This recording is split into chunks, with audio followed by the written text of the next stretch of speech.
आपल्याला आता Beed loaded lip stitch घ्यायचंय.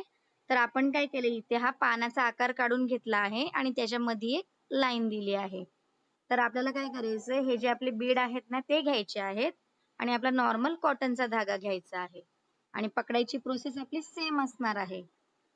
तर आपली ही जी लाईन आहे ना, वरचं टोक आहे ना या लाईनचं पानाच्या, तिथून आपल्याला आपला धागा वर काढायचा आहे आणि आपल्या निडल मध्ये आपल्याला 4 बीड्स घ्यायचे. अशा पद्धतीने आपल्याला 4 बीड्स घ्यायचे आणि ते आपल्या धाग्यामध्ये अडकवून आपल्याला समोर यायचं, इथे खाली या लाईन वर यायचं आणि इथे आपल्याला काय करायची आहे, डबल चेन स्टिच द्यायची. जसं आपण बीड लोडेड स्टिच मध्ये केलं ना त्याच पद्धतीने करायचंय. पण आपल्याला इथे काय करायचंय, लिफ्टचा आकार फिल. आपल्याला काय करायचंय, आता आपण राईट साइडला पण जाऊ शकतो, लेफ्ट साइडला पण जाऊ शकतो. तुम्ही कोणत्याही बाजूला जाऊ शकता. तर मी आता इकडे राईट साइडला जाते. तर ही जी लाईन आहे ना पानाच्या आकाराची, त्याच्या अलीकडे एक चेन स्टिच द्यायची.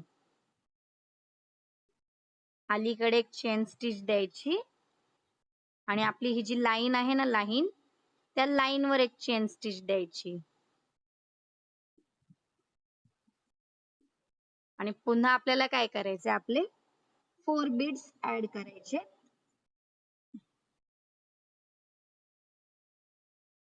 आणि आपल्या धाग्यामध्ये अडकवायचे 4 बीड्स आणि पुन्हा आपल्याला काय करायचं, ही जी मधली लाईन आहे ना आपली त्यावर यायचंय आणि पुन्हा आपल्याला इथे डबल चेन स्टिच द्यायची. ही झाली सिंगल आणि ही झाली आपली डबल चेन स्टिच. आता मी पलीकडच्या बाजूला जाते, म्हणजे डाव्या साईडला जाते. तर लाईनच्या अलीकडे एकदा चेन स्टिच घ्यायची आणि लाईनच्या म्हणजे लाईन वरती एक चेन स्टिच घ्यायची आणि पुन्हा आपले 4 बीड्स ऍड करायचे.